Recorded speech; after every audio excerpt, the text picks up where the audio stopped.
Hi, my name is JenJan's and I have Myasthenia Gravis. Why are we sitting down today? Because a year ago this week, I was diagnosed with a rare disease called Myasthenia Gravis. What is Myasthenia Gravis? Myasthenia Gravis means literally weakness of the muscles, or grave weakness of the muscles. Basically, in really simple terms, it means that your brain sometimes tries to communicate to your muscles what to do, but it's not able to actually do those things or communicate those things properly. How long did it take you to get diagnosed? It took me about a month and a half, which sounds like a very long time, but compared to other people, which go 20 years, 6 years, 5 years, a year, a month and a half is actually a very short amount of time. It's a very quick diagnosis for something that's so rare, so I was very lucky. What made you go to the doctor? So for a couple months, my vision started to get blurry. And at first, I just thought, I've been working an office job for almost a year now. I stare at a screen all day. I'm getting into my mid-30s, so maybe my vision is just starting to become blurry. So I kind of put it off, didn't make a big deal out of it, and then eventually my vision was very solid side-by-side double vision, which started to freak me out a little bit. I'd be in meetings at work and I would look at the people across the room. I would notice that they were split into two, and I started to be pretty concerned. I still wanted to put it off because I'm the type of person that when I get sick, I try to ignore it and just figure it'll go away. Then I talked to my friend Nicole, and she said, things with your eyes can be pretty serious. Her husband had a detached retina, and she said if you leave stuff with your eyes untreated, you can risk losing your vision. I don't want that for you. So one day at work, I decided to make an appointment request for Leahy with an eye doctor. And in my head, I was thinking, I'll probably just get glasses. This is literally just me getting older. It's really just because I strain my eyes. Leahy Clinic took me as one of their last appointments of the day. Looking back, probably because someone my age and something that rapidly happening, maybe they already suspected something. So I saw a middle-aged, very kind of pompous doctor at the end of his day who was clearly trying to finish up his day. My boyfriend came to meet me in the room, and the eye doctor said, well, it's not your vision, it looks like it's your muscles behind your eyes. I said, okay, what do you suggest I do? He said, try an eye patch. I said, okay. I had already been driving for about a month with double vision, which was very scary. When you don't know what line in the road is the right line, it's probably not for the best. So he kind of rushed us out of the room. My boyfriend said, well, what do we do now? I said, I don't know. So we ended up going back into the doctor's office and say, what do you suggest? I asked him more about the double vision, and I said, what about driving? He goes, well, I can tell you it's not illegal to drive with double vision. Great. He also said, when's the last time you had a physical? I said, probably about a year ago, because I had surgery. And he said, well, you might want to do that again sometime soon. And then I started to think it was probably something more. So he sent me out to his secretary to schedule an appointment with the neuro-ophthalmologist, which was a combination of neurology and an eye doctor. About a week or so later, we went to go see her, and she was thankfully very smart, very understanding. We sat in an office with her and one of her students, and she started rapid firing kind of the things that she suspected it should be. In my head, I just thought, what's the quickest way for me to fix this and ignore it?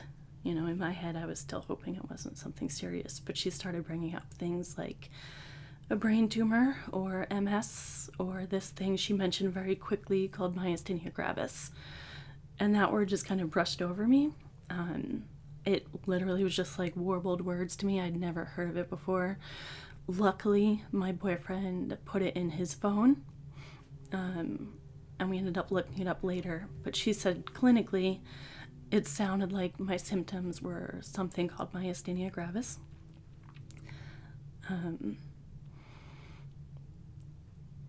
And to me, something that I didn't know what it was couldn't be that scary, because if it isn't that well known, then maybe it's something that's super manageable.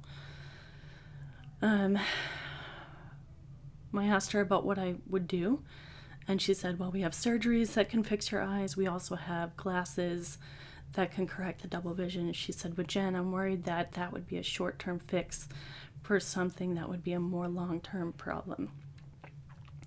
So I took that in.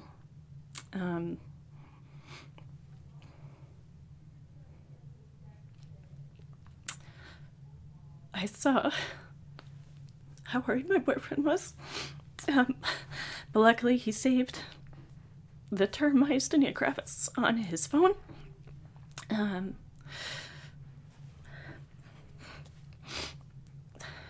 we left. We went to my parents' house, right, I think, because I was keeping them updated. And before I even told my parents, I was texting my sister. She was going through some personal stuff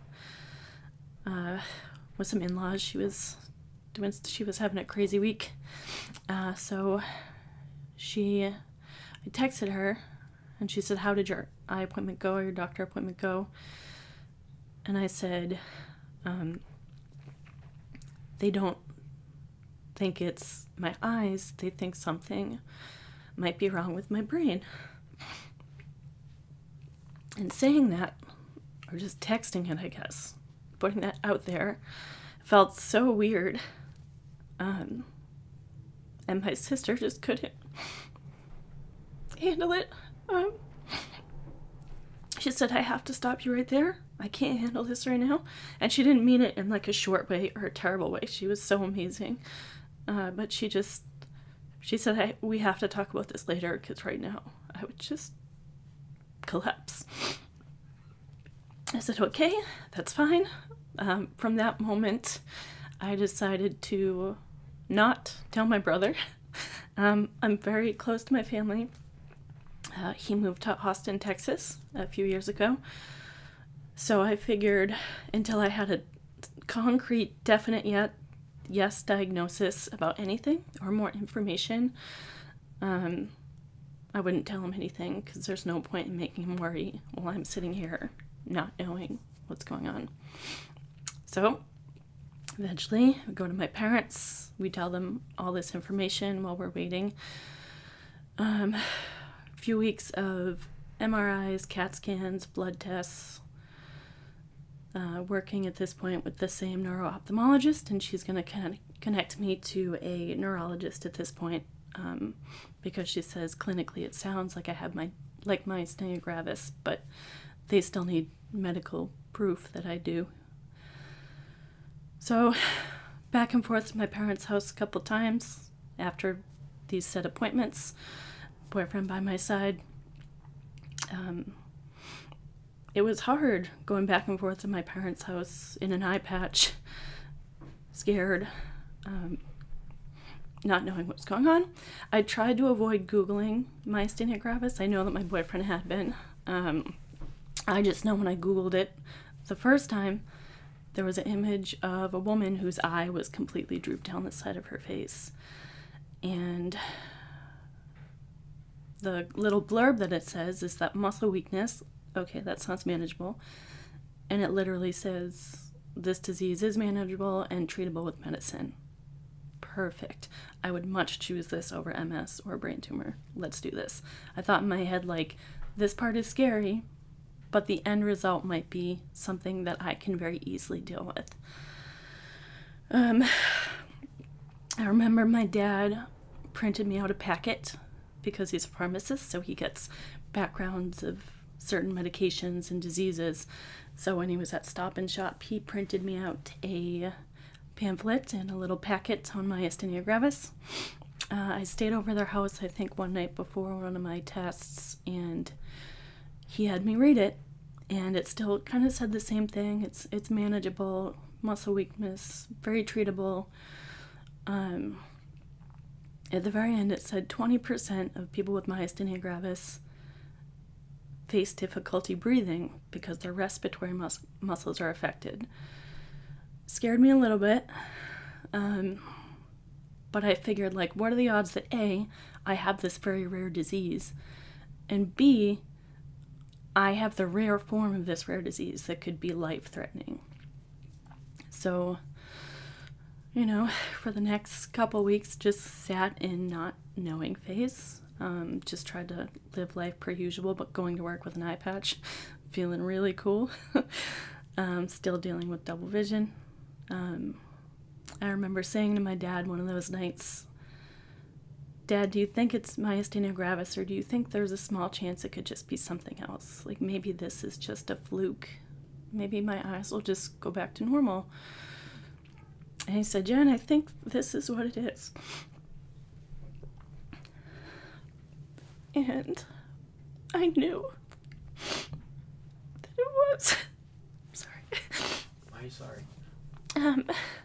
I just knew. Reading all the symptoms, it just like snapped into place. And it's what I had been experiencing for a very long time. And you can just look back at, like, even a year before I was diagnosed, my right eye watered for like a year straight when I worked at the restaurant. I worked at the Cheesecake Factory before my office job, and, I could do doubles like nobody's business. But then it got to a point towards the end of working there, if I worked a double the next day, it would take me so long to get out of bed. I just kept thinking, like, oh, you're 30 now? Your body's supposed to just hurt all the time. You're just supposed to feel weak. But looking back, I think I had it for obviously longer than it was caught. I just think later I found out, because I had a sinus infection before Christmas, it just kind of triggered it, shot it off, caused a flare. So, continue on. I link up with a neurologist. She's very smart. She's very understanding. She asks great questions. She was very committed to diagnosing me quickly. She noticed that the neuro-ophthalmologist had checked for the traditional form of myasthenia gravis, which can be found through blood work, through like an ACLR test or something. My antibodies came back negative for that, but she said, sometimes there's a more rare form called myasthenia gravis musk. I'm going to test you for the musk antibody. But in the meantime, I'm going to have you take the medicine that is given to people with the more common form of myasthenia gravis called Mestinon. If Mestinon makes you much better, then we know that it's probably myasthenia gravis. If it makes you much worse, then I want you to call me right away. And I said, okay. So I just worked per normal. I started getting pretty scared because I just didn't know when I would feel like myself again.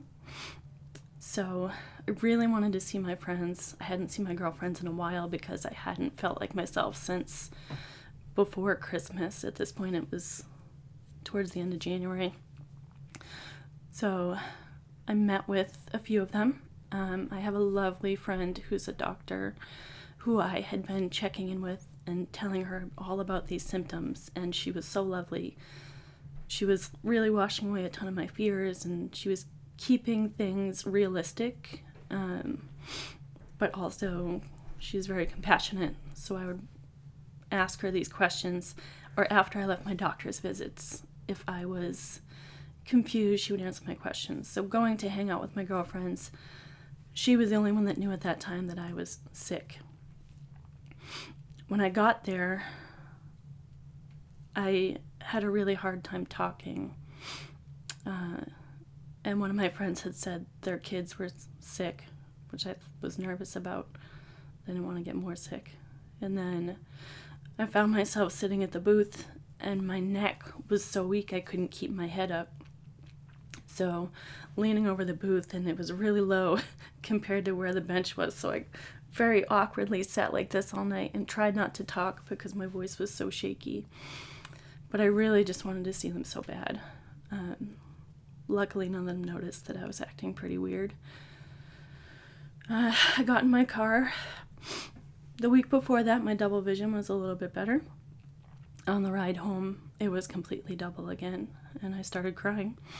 It was about an hour drive home, and I just thought, like, God, just tell me what's wrong with me. Just fix me. And just let me feel like myself again. I just want to have control over my brain and my body, and I just want to feel like myself. So I was really scared. So after that weekend, went back to work last week of January. Part of my job is sales, so the last day of the month is pretty important. We're supposed to be there for perception and to bring in all the last minute things we can and support the sales team. So I very much feel like I should go into work, but waking up that Thursday, I thought, I'm just going to go until lunch, because if I go to work and if I work past lunch, I'm going to be carried out in a stretcher. I felt so weak, and my double vision was terrible, but I had to show face. I just felt like I had to go into work. My symptoms had gotten a lot worse, and I told my boyfriend, and he said, let the doctor know. She literally said, let her know if your symptoms get worse. So I called her assistant during my lunch break, and I said, the medicine is making me much worse. My breathing feels shallow. I can't keep my head up. I had to keep my head like this. Double vision is worse.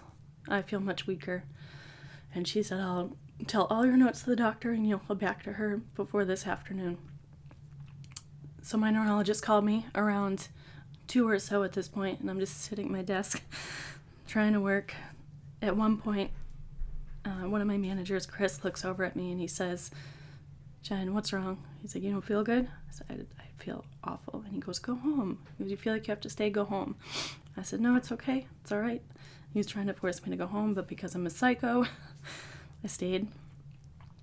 My doctor called me while I'm sitting at my desk, and I took it. And she said, my assistant told me everything.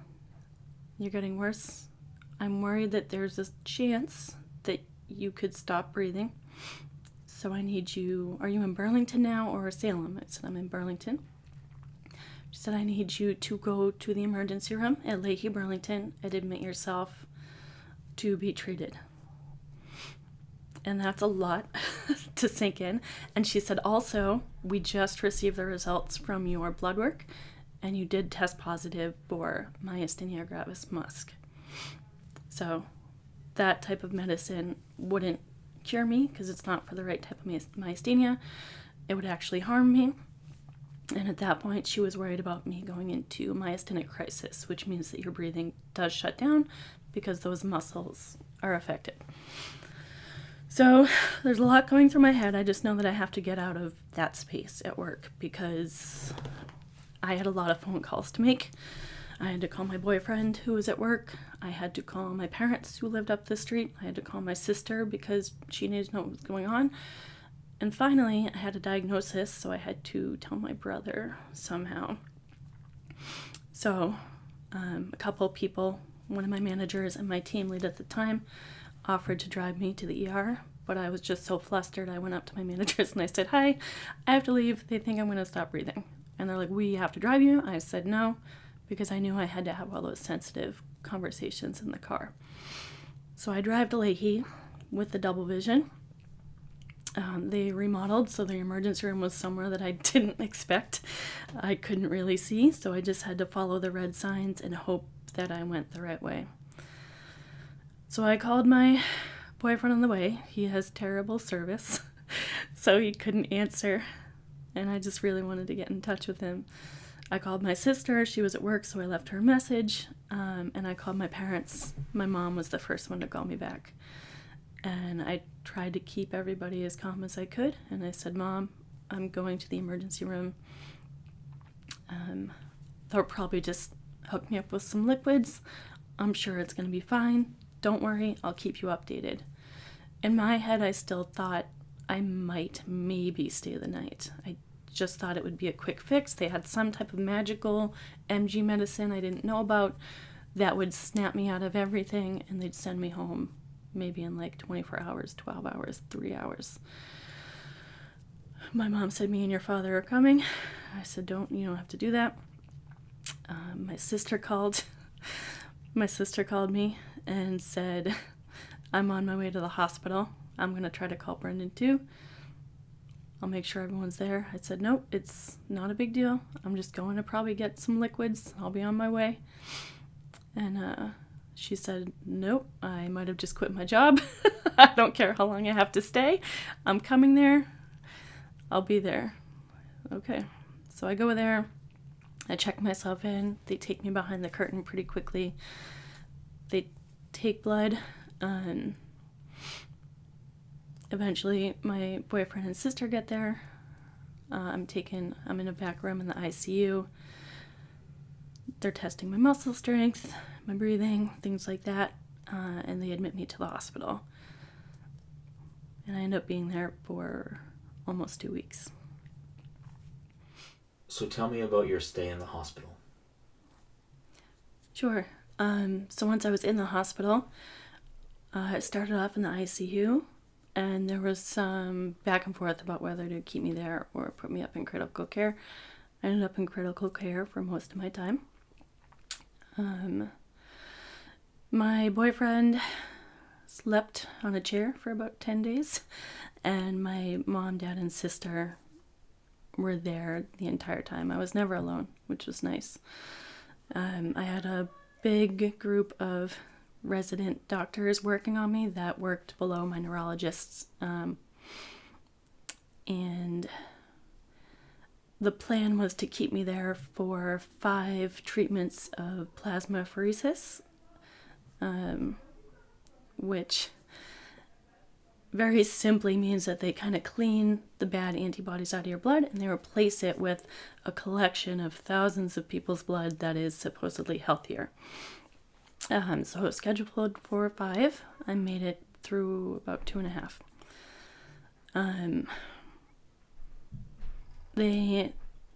It was pretty terrible. You don't get any sleep. They wake you up probably once an hour. When I first got in there, they woke me up very frequently to take my vitals all the time. Took blood all the time. I hate needles, so it's terrible. They had to put a port in my neck to get ready for the plasma treatments, which entailed me being awake for 2 gentlemen to put a bag into my throat while I watched on a video. I don't know why they have you do that. You can't really be sedated that much when you have myasthenia because it's very risky. They're worried that if you relax your muscles too much, they won't regain strength. So had to be awake for that. I handled it pretty well, I think. No one was allowed in the room. My mom was waiting outside the door. So after that, we prepared for the plasma treatments, and the resident doctors would come in and out and sort of explain things to me, how things were going to go and what I could expect for the future, which I was handling pretty well. So when I got in there, I just thought, how do I get out of this hospital as quickly as possible, and how do I ignore this disease as soon as I can? When does it go back to business as usual? The more that the doctors came in and started explaining stuff to us, the more it seemed like this was probably going to affect my life in larger ways than I thought. So at one point, a few of the resident doctors were in there with my whole family and my boyfriend and his mother. And they started just firing things at us. Like, okay, you can expect your eye might start to droop, or maybe the right side of you might start to droop sometimes, and we're going to schedule you these treatments, and we might put you on steroids, we might keep you on steroids, we're going to have plasmapheresis treatments, and then when you get out of here, you might have to have chemo treatments, and then after chemo, you might have to think about family planning, because that could be affected, because you can't have children or try to have children within a year and a half of chemo treatments because it could deform the baby. And they started just throwing things. Oh, and by the way, you could also face incontinence and start going to the bathroom in your pants without any control. Thank God that hasn't happened to me. But just throwing thing after thing after thing at me. And up until that point, I was so calm and I think strong. But when they just kept going and going, their voices literally turned into the teacher from Charlie Brown and just wah, wah, wah, wah, and everything in the room just went black. I looked to my boyfriend and he had tears in his eyes, and he quickly exited the room because he didn't want to make me upset. And I could see the look on my family's faces start to get super worried, and I thought, they're still talking and they're still describing very bad things that I'm not prepared for. And I swear my frontal lobe just completely shut off because I couldn't understand anything they were saying after that. I completely blanked out. And they were still talking, and my family was still looking sad, and I didn't hear anything. It was too much for me to process. So I laid back, and I started to close my eyes, and I just thought, when they leave this room, I'll just figure it out. I'll just figure something out. Maybe this stuff doesn't have to happen. Maybe it won't happen to me. Maybe this is all still just a fluke. Maybe I'm misdiagnosed. I knew I wasn't because the blood test showed it, but I literally couldn't process it. They probably gave me something like Ativan or I don't know what, but I just know that I was like conked out for hours after that. And I remember one of the residents coming back in and talking to me and saying, I noticed that you went somewhere else when we started explaining that stuff to you. I will come by your room every day and answer any questions that you have at your own pace. So it was a lot. Then we move on to the plasmapheresis treatments. I had this really great guy from the American Red Cross come in with a doctor. You sign a waiver, and they say there's a 1% chance of you having an anaphylactic response to this or you responding badly to this. But the guy was like, I've done this 20 plus years. I've never seen someone have a reaction to this. If anything, you get a little tingle in your lips, you're allergic, we'll give you Benadryl, it's fine. But this treatment really helps people with your type of myasthenia. And the doctor said, I won't be on site, but I'll be close by. The American Red Cross assistant can reach me by phone if needed. Okay, I signed the waiver thinking, this is my freedom. This treatment is going to get me out of this hospital. Let's do it. Let's go. So the first treatment, the guy who ran it was so great. It's very calming. They load me up with some Benadryl because my lips are a little tingly. He's very good about it. IV Benadryl going in. If they go too fast, it feels fucking terrible. But that was probably the worst part about it. It weakens your body, but I got through it. Second session, same thing.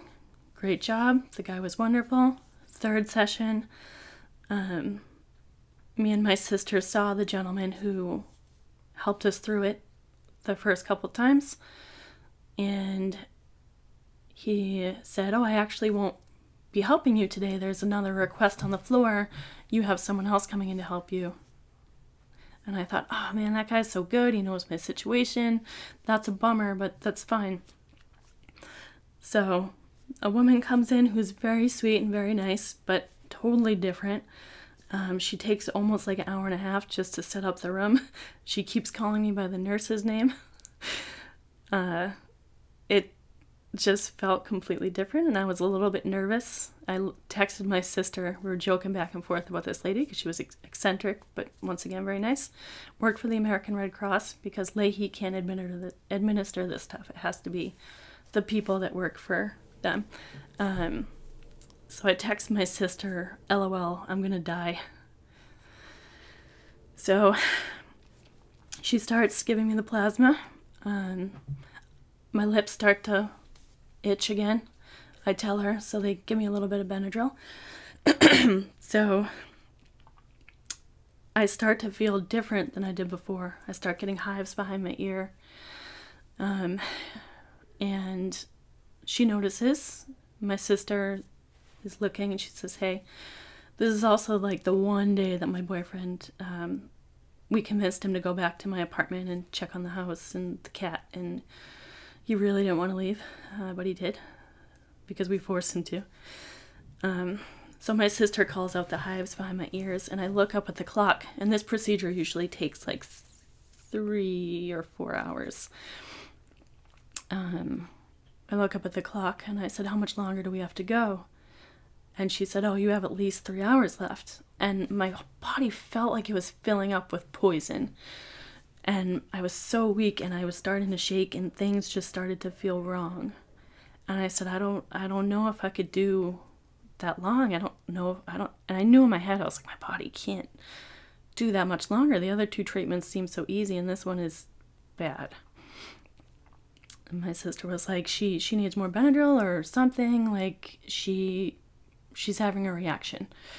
The woman said, okay, let's take a look at these hives. They called the nurse in the room, who was wonderful, but the nurse physically couldn't really do anything to me because of the waiver that I signed with the Red Cross. My care has to be under the Red Cross. Cut to me trying to communicate to my sister, something bad is happening. Something really bad might happen. I need you to call Brendan, and I need you to keep Mom and Dad out of the room. They ended up having to bring my dad in the room because he's my healthcare proxy, and shit was going down, so to speak. They brought my dad in the room. At some point, my face is swelling up, my tongue is swelling up, and I can't communicate to my sister, I think I'm dying. And she's telling the resident doctors and my nurse, this is more serious. She needs something now. But we can't get the okay to give me those life-saving drugs until the American Red Cross doctor okays it. So the woman's on the phone with the Red Cross doctor. He's fighting with her to keep the treatment going. And she said, absolutely not. I shut the plasma off. Her body cannot handle anymore. She is having a very bad reaction. He said she needs it. She needs the rest of the blah, blah milligrams. So they're arguing. Well, I am starting to swell more and more. And as I'm trying to talk to my sister, I no longer can because my tongue is outside my mouth. At this point, my dad is standing across the room, and he's looking at me, and he's saying, it's okay, Jen. No, you're okay. You're going to be okay. I had to communicate to my sister at that point because I couldn't speak of like, Mom, no, stay outside the room, just because I thought I'm going to die. And if she sees me die, she might not be okay. I thought maybe Lisa can handle that right now, maybe. But please, don't let my mom see me like this. So, I communicate that to my sister. Somehow she gets it. She keeps my mom out of the room. My heart starts to burn, and it starts to feel like it's going to explode inside of my chest. The ICU unit doctors have now come in. All the resident doctors are in there. One of them is crying. My dad is still there just looking at me, and there's a nurse behind him saying, I'm going to make sure that you live. I'm going to make sure that you get the drugs you need. You're going to be okay. Finally, the doctor gives them the okay over the phone. They rush me to the ICU. Brendan finds his way to me. I had a lovely nurse in the ICU. On my way to the ICU, they do have to wheel me past my mom. And I try to vocalize to her, I'm okay, Mom. I'm going to be okay. But I couldn't move or talk. I just saw the look on her face. And it was by far the worst part of the stay, the night before, we had watched the Super Bowl in my room. My double vision was gone. I could finally see the TV. We watched a lot of Guy Fieri. And now I was being wheeled past my mom. Just dying. And I was thinking, poor Brendan. I was like, I don't want to die without Brendan here. Anyways, I'm in the ICU room now. My life is saved. They pumped me full of all types of stuff. The nurse, I'm alone with her for like a split second. There can only be one or two people in the ICU room with me. So my dad and sister took shifts sleeping on a couch, and my boyfriend slept on like pretty much a lawn chair. And my nurse said, is there anything I can get you? And I said, please just let me sleep. I haven't slept since I've been here. And they wake me up every hour, and I just want to rest. I almost died. I just want to rest. So she said, okay, dear. She's like, I'm going to try to get you as much rest as I can. And she still came in and checked my vitals, but she was so quiet about it, and she was so lovely. And she pointed to a bucket in a chair, and she said, that's where you can go to the bathroom. And I said, I will pee when I get back upstairs. So I was in the ICU for about 24 hours. They brought me back up. They debated whether or not they would continue plasmapheresis treatments. The residents were going back and forth. They came up and they said, you gave us quite a scare there. You really scared Dr. So-and-so. I said, well, I scared myself too. I'd never made a doctor cry before. That was something new. Finally, my doctor gave them the word of like, absolutely not. Plasmapheresis is off the table. And I was crushed because in my head I thought that was my way out. That was my way of getting better. That was my way of going home. So they were deciding what type of treatment to give me. Until then, I was in limbo in the hospital for about 10 days. They decided that I would get a series of infusions for 5 weeks, about once a week. Essentially chemotherapy. It's usually used to treat patients of leukemia. It's called rituximab, and I would do that as an outpatient, which I was so thankful for, because they were going to have me do a test dose in the hospital, but I would have been there like indefinitely, and they could just see that I wanted to go home. So they got me in well enough shape to just go home. And when I did, my first shower, my first walk, my first just seeing downtown Salem again, I made my boyfriend drive me around, take me to the water. I don't think I've ever felt so grateful in my whole life. That was my hospital stay. I had my soldiers with me. And somewhere in there, I had to call my brother. My first day in the ICU. And unfortunately break the news to him, which was also not fun. And I just felt so awful. But made it through. What have been some of the hardest days since your diagnosis with myasthenia gravis? Yeah, so there have been a couple days that stand out besides the death response that I had to the plasmapheresis in the hospital. That was definitely the hardest day. Other than that, there was one doctor's appointment that I had after the hospital stay, where my eye was just on getting better. All right, give me a goal. My goal was to be at 100% again and feel like myself completely. How do I get to that goal? I asked my doctor, and she looked at me and she said, patients with myasthenia gravis never quite feel 100% like themselves again. And in my head I thought, but I'm doing everything right. You know, what do you mean I have nothing to work towards? In my head, I needed a goal. I needed that to be the goal. I needed to have that light at the end of the tunnel to just feel like myself. And it's so hard to describe when it feels like your brain and your body isn't your own. So I went back to my mom's house and I just got kind of emotional. for the first time. And I said, she said this. And my mom was like, but I thought you knew that this was an incurable disease. You know, my mom was very understanding, but I knew it's not curable. But all the stuff that I read about it being manageable, I thought, when is it manageable? What am I working towards? I just felt defeated.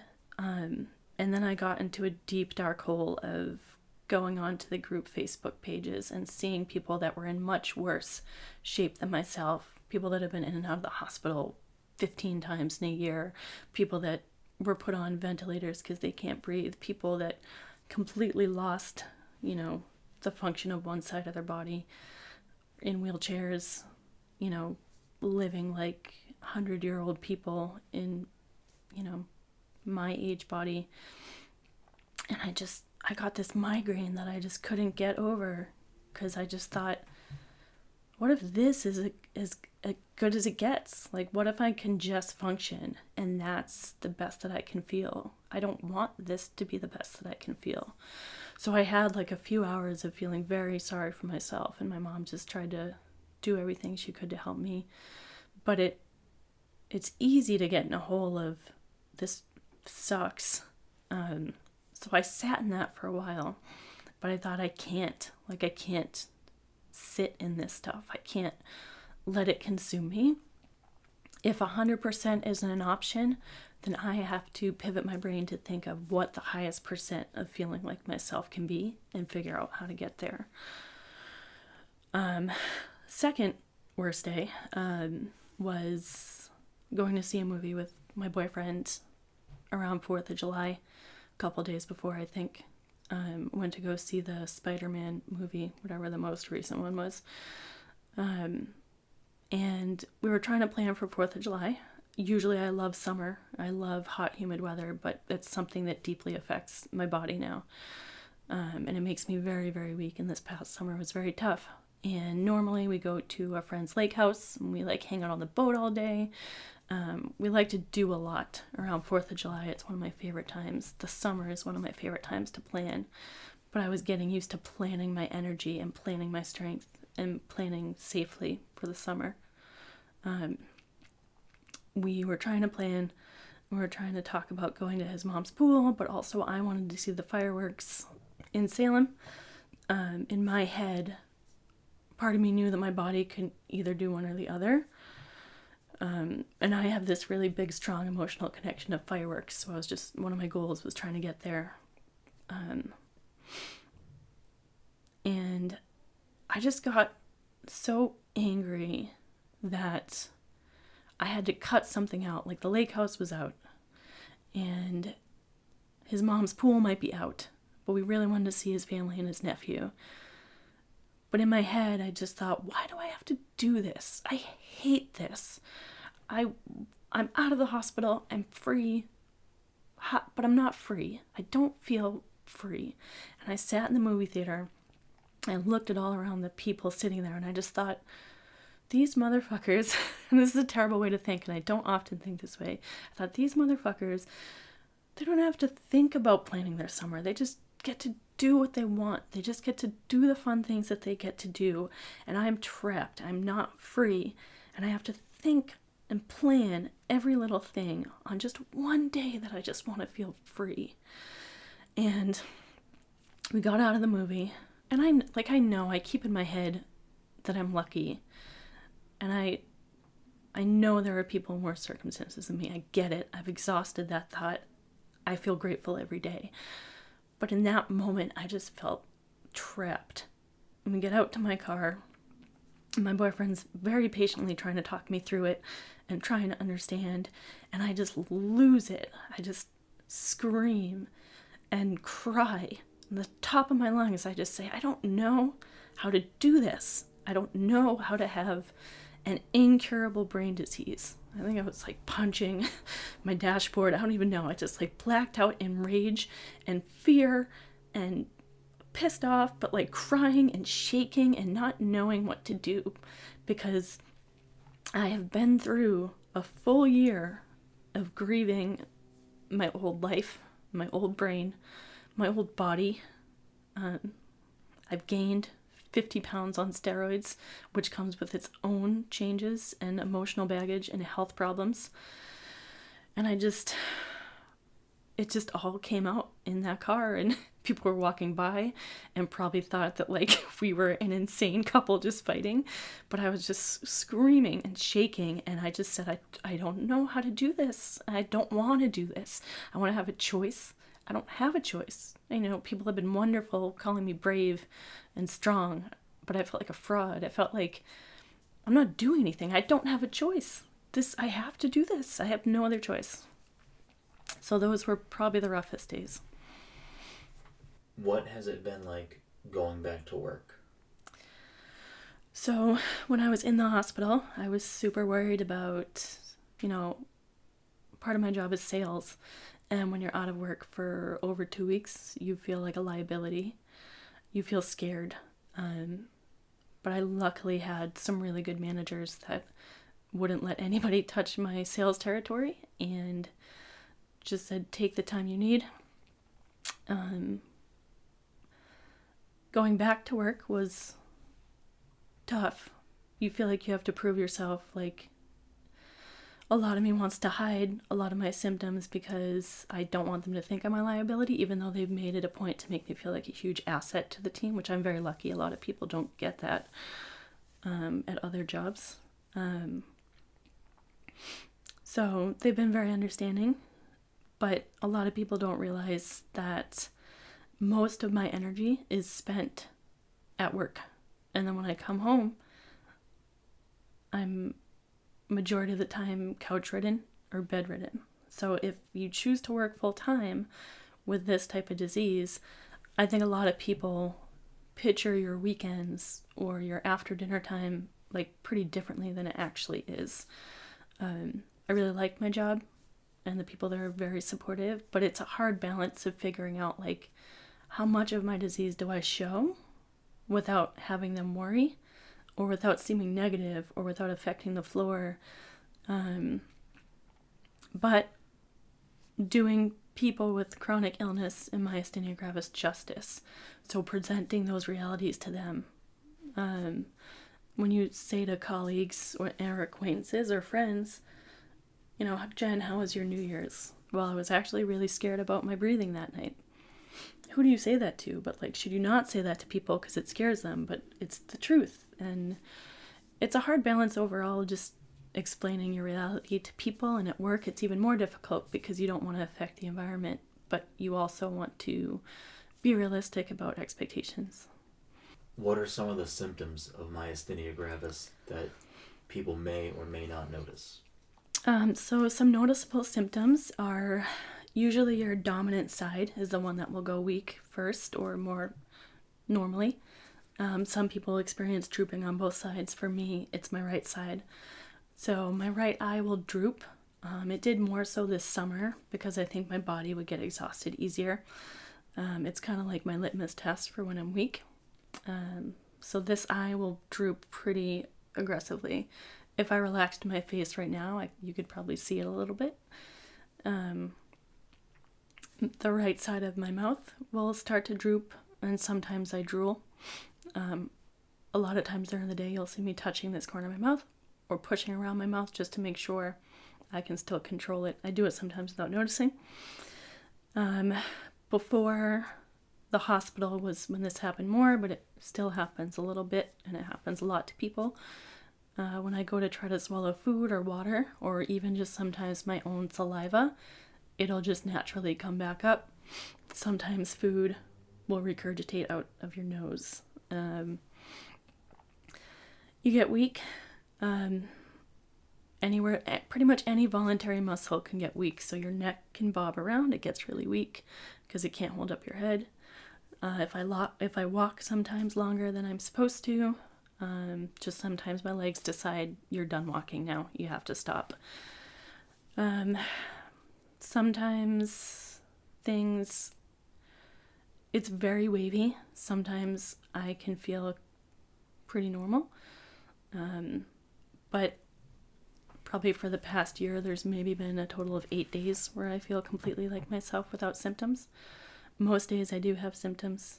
There's overall weakness most times. Sometimes I shower and brush my hair and I think, how am I going to make it through this day? It's going to be a real challenge. Other times I wake up with a ton of energy. The mornings are good because my body responds to rest. The less rest that I get, usually by the end of the week, I'm completely done for. My voice, the more that I try to project it sometimes, it'll literally just halt. So sometimes mid-sentence you'll hear me try to push out the rest of my words, or it gets really shaky and weird, which is very embarrassing. And it's very ironic that once I've overcome my public speaking fear, is like now the point where I literally can't do it sometimes. So in work meetings, you'll see me kind of go up and down like this, and people get concerned, and I just say this is just a symptom. And because I'm trying to project and I get a little bit stressed about people getting nervous about it, it gets worse. And then you have the side effects from medication, which is I'll just start profusely sweating sometimes, or I get really flushed in the cheeks. I got a nice little humpback now for a little while because the prednisone. Usually a lot of inflammation all the time. I have a permanent double chin. I get aggressive facial hair growing from prednisone. I like to call it the attractiveness disease. It's very charming. It's a lot. Recently my joints have been getting really painful. There's probably a million other symptoms I can name that just aren't coming to mind, but I mean, drooling, swallowing, eye droopage, weakness, a whole slew of them. Oh, that's another symptom. Sometimes my handwriting gets all warbly because doing like fine motor skills can be really difficult. I drop things a million times a day because my grip gets lost on very simple things. My memory gets foggy. I'm way more anxious than I was before because of prednisone. It also makes me pretty aggressive and paranoid. What are some things that make it worse? Things that make my myasthenia gravis worse. That's been a learning process. So when you ask your doctor, she tells you some stuff, but there's stuff you learn along the way. So she told me magnesium. Magnesium is in stuff that I didn't realize, like dark chocolate, avocados, bath salts. I love taking long hot baths. I would start crawling out of the tub and be like, what's the deal? There's a ton of magnesium in bath salts. Shouldn't use them. We can't use a lot of muscle relaxers. So I got a sunburn over the summer, and I put on aloe with lidocaine. Lidocaine made it so I almost couldn't breathe. So that was a fun one to learn. Extreme heat and extreme cold. So anytime it's really hot, I have to be very, very careful. I can feel the difference in my body and my breathing almost instantly. And I'm a beach girl, so that one was tough. I used to make fun of people with umbrellas on the beach.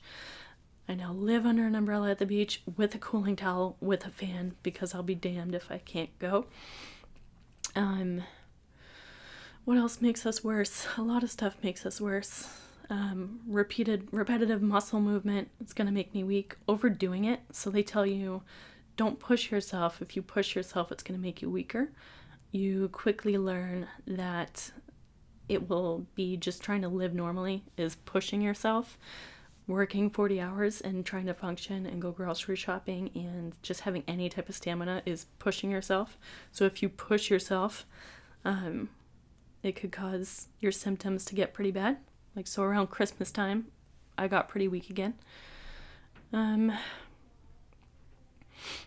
What else makes me bad? A lot of stuff triggers it.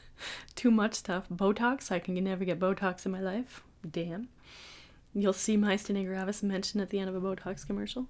There's a lot of stuff we can't do. There's any type of muscle sedatives. There's antibiotics. There's what's the stuff that puts you under for anesthesia? A lot of anesthesia you can't do. Anytime you get sick. So basically anytime your immune system wants to go into fight or flight, which is a lot more often than people would think. It's not just getting sick, although getting sick really doesn't help. It's so many things. Is it painful? So it's not, the way it feels is that it's not super painful, which is nice. I know that a lot of people experience a lot of pain. The pain that I do feel is when my muscles that are trying to overcompensate for the muscles that can't be used start to strain. So I try to describe it to people. Say when I went into the hospital, my neck hurt so bad because the front of it wasn't working. So the back of my neck was trying to do all the work for my entire neck. So the pain would be just from that muscle strain.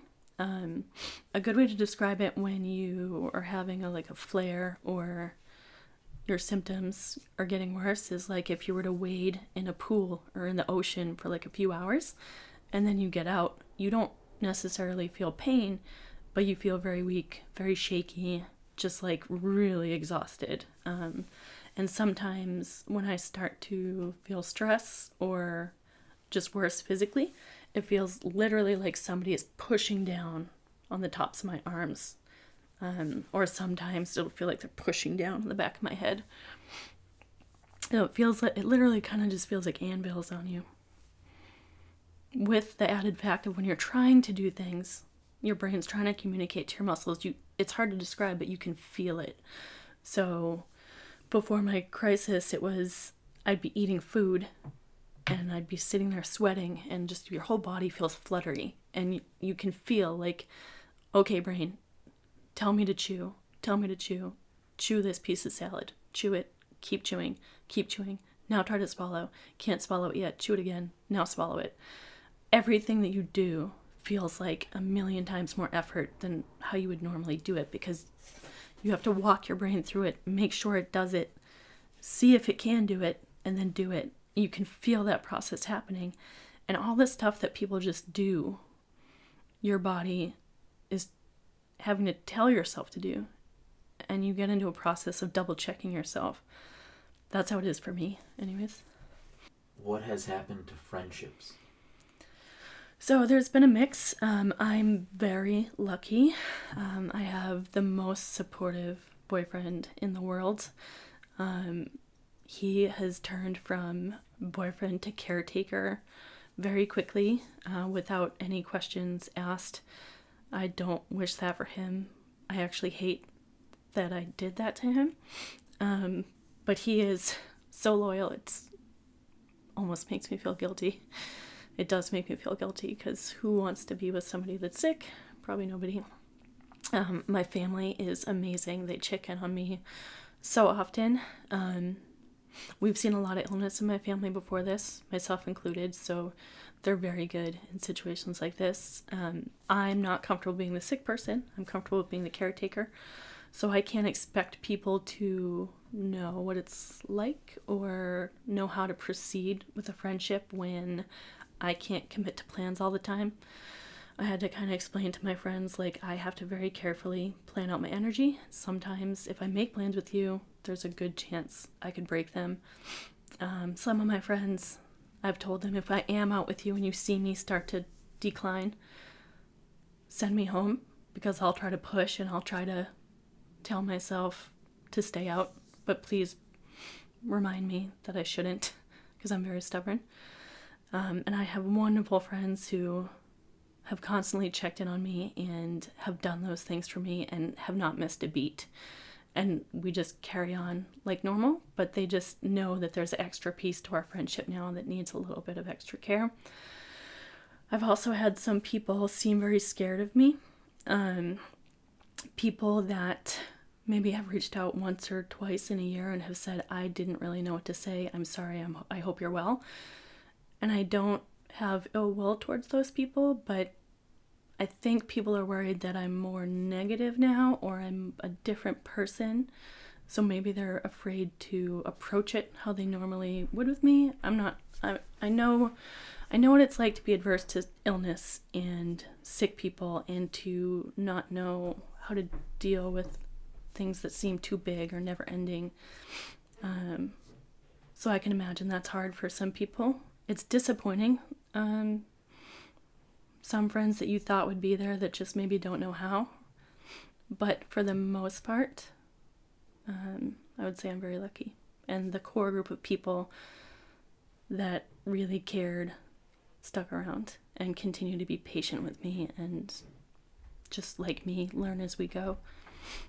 How have you pulled yourself out of the dark times? So, growing up, I was exposed to illness a lot. So I like to think I have a pretty good perspective on things. Someone that helped raise me, my uncle, suffered from AIDS and died from it. So if anyone knows anything about AIDS in the late 80s, early 90s, it's one of the most terrifying things you could witness from an illness perspective. It's very aggressive, terrible. I've seen a lot of cancer. I've seen Parkinson's, a lot of stuff in my family. So I know that sometimes what I'm going through can be very small compared to other people's struggles. Like I walk in the Jimmy Fund walk every year. I see kids that are just lucky and happy to be breathing. I get it, you know. But then there's days when I'm pissed. And I have to remind myself that what I have is serious. But I know that if I choose to feel sorry for myself, it's going to be a much harder journey than if I stay positive and keep my eye on bettering myself every day. So I look at the people around me who are in that hospital with me and I think, do it for them, do it for you, and just move on. What are parts of your life it has affected that people may not know? So it affects, I think, more of my life than people realize. So like I said before, the type of chemo infusions that I get, from the end point of my last treatment up until a year and a half, I cannot try to have children because there's a chance that it would cause birth deformities. Just family planning in general, I think to myself, would I want to risk my baby being sick or me getting worse, having a child? Do I want to give them a sick parent? Do I already want to give them something that I can't fully be present for? Will I be the mom that they get mad at because I can't take them to the mall? Or what if I can't take them to the prom? And I start thinking ahead and ahead and ahead. I would have to have a high-risk team work with me when and if I decide to get pregnant. Marriage. People say your boyfriend's so great. When are you guys gonna get married? When are you guys gonna get married? I don't yet want to get married being in this body that I don't relate to. I've been dyeing my hair a million different types of crazy colors because it's the one thing I can control physically. And just, I wanted to try all these fun colors, so why the hell not? But if I can't enjoy a party that we will probably pay so much money for, or if I don't know if I'm going to be physically able to enjoy this party that is a celebration, maybe I don't want to have it yet. Or maybe there's a next step in my physical stage where I can feel more like myself so we can really celebrate. So that's pushed off for now. He's lovely and patient. Every single ounce of my energy has to be planned. So when people say, oh, what did you do this weekend? It's a hard thing to answer sometimes. You don't want to bum people out. Ooh, travel too.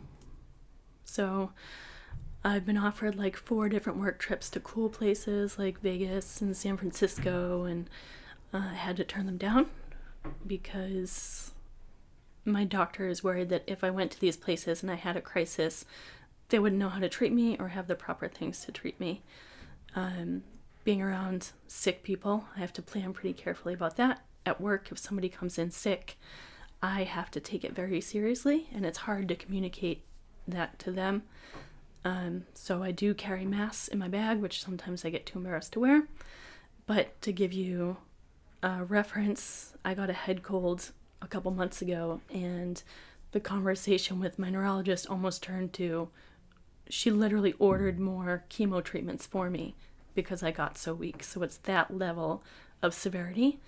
So I can't be around sick people, people with sick kids, and you try to say that to them, and people say, okay, like, we get it, but like, they don't get that it's 5 more rounds of chemo possibly, or another hospital stay for me, or something life-threatening. You can't, it's hard to threaten people with that. It's very uncomfortable, but that's, especially right now, it's cold and flu season, it's part of my life. Why did you decide to walk and raise money for Myasthenia Gravis? So when I was in the hospital, somebody sent me information about the MG walk. And at first I thought there's no way I'm going to be that physically well to do it by then. And then I thought, I don't want to be around people with myasthenia gravis that are maybe way worse off than me. I don't want to see a possible future of people that I can look at and think that may one day be me. So I didn't want to see people in wheelchairs. I didn't want to hear stories about people that had passed away from this disease. I had already talked to a couple people who lost people. It felt like too much too soon. And I thought it would be a downer, quite frankly. My mom wanted me to join an MG support group. I said, no way. My goal was still to ignore it. So the more I started going online, the more I started meeting specifically women who were way worse off than me, who don't have health insurance like I have, and each one of my infusions would cost $30,000 without insurance. So there are women that were afraid of losing their homes, losing their jobs. Some women were losing their jobs because they weren't lucky enough as me to have people that understood that I have missed work time or have limitations I have to set on myself to survive. These women don't have that type of understanding in their lives, or they go to hospitals where their doctors question them and say, oh, it's all in your head, when really they can't get that side of their body to move that day. And they think, oh, maybe it's just anxiety. I hear all these things that women get pushed back on from, bosses, doctors. Some of their husbands leave them, their boyfriends leave them, their kids question them and make them feel guilty. And I just thought, oh my God, and some people felt such shame for being sick, and I feel such shame still of some days it would be badass to have a cane. I'd be able to walk so much more, but there's a shame behind that. Or there's a shame even behind making public that you're sick. Even the other people that I've met that don't have MG but have chronic illness, they say things like, well, but I don't want to use it as an excuse, and I don't want people to think that I don't care, and I don't want people to think this. And it's like, but you're sick. So be sick. You're sick, And it's hard for people. And I just realized that this disease, for whatever reason I got it, and I have to do with it what I can. And maybe that is helping people. How can I help these women? How can I help people that weren't as lucky as me and aren't as lucky as me and don't have the resources to get better or to empower themselves to be public about their disease or get out of this shame cycle that we feel for not wanting to look weak when literally our body is built to be weak. So I just thought, okay, let's do it. Let's just see what we can do and raise money and help women and men and kids. I've met people with there's this woman with a 4-year-old daughter who has the best attitude, who will never regain the function in her eye again.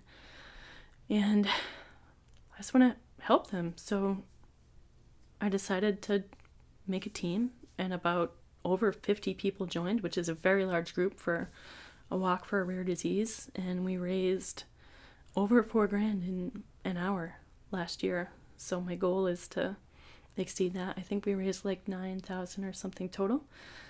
We were the number one state fundraiser team, state whatever. Ranked pretty high nationally. Turns out I'm kind of competitive, so I want to top that this year and just keep trying to help people. What do you hope to achieve by speaking about your disease and by fundraising? I want the shame to drop of being sick, and I don't want illness and weakness to go hand in hand. I think if anything, we're stronger, and I want people to be able to speak about it without a social taboo of making people feel uncomfortable. I want to be able to tell you that I had a hard time breathing this weekend without you thinking, Jen's a weirdo. Why would she tell me that? I tell you that because it's my reality, and I want people to be able to talk about their reality without feeling shame. And I just want more awareness to be given to this disease, because the more money that we raise, the more hope there is of adequate treatment for people and more resources for people to go to when they don't have the luck that I have with the wonderful doctors and health insurance and support system that I have. I want people to have more resources like that, or people that point them in those directions, and hopefully, universe willing, a cure someday so people like don't have to live like this, because it's really tough. What are some things that you've learned? I have learned that you have to, no matter what, you're not really going to be ready for anything in life. I am a notorious control freak. And for me to get a disease that I literally cannot control, that makes me not be able to control my body or my brain, is pretty ironic. And it's kind of the universe's way of probably saying, slow the F down. You can't control any of this. All you can control is your effort and your attitude. And I have to kind of repeat that to myself every day. Like, I can control my attitude today and I can control my effort. Outside of that, nothing else is up to me. Literally nothing else. I can plan for everything, but it doesn't matter. And there's a lot of peace that comes with that. So I would say I learned just to let go of control a little bit. I'm still learning how. To take things as they come. To be kind to the people around you who are just trying to understand. I remind myself that everybody is just doing their best. And I think if you repeat that in your head over and over again, they're just doing their best. Everyone's just doing their best. You get less uptight about people. Any situation, work, home, friendships, hospital visits. You become a lot more patient. And I always was a person who was extremely stubborn and felt like I really had to prove that I was independent and I didn't need anybody. And when you go through something like this, or anything hard in life, it becomes very clear that we do very much all need each other. We all need help. Take the help where you can get it, when you can get it, appreciate it, and just hold those people tight, because those people and your relationships with those people that are there to help you are everything. It's the entire world.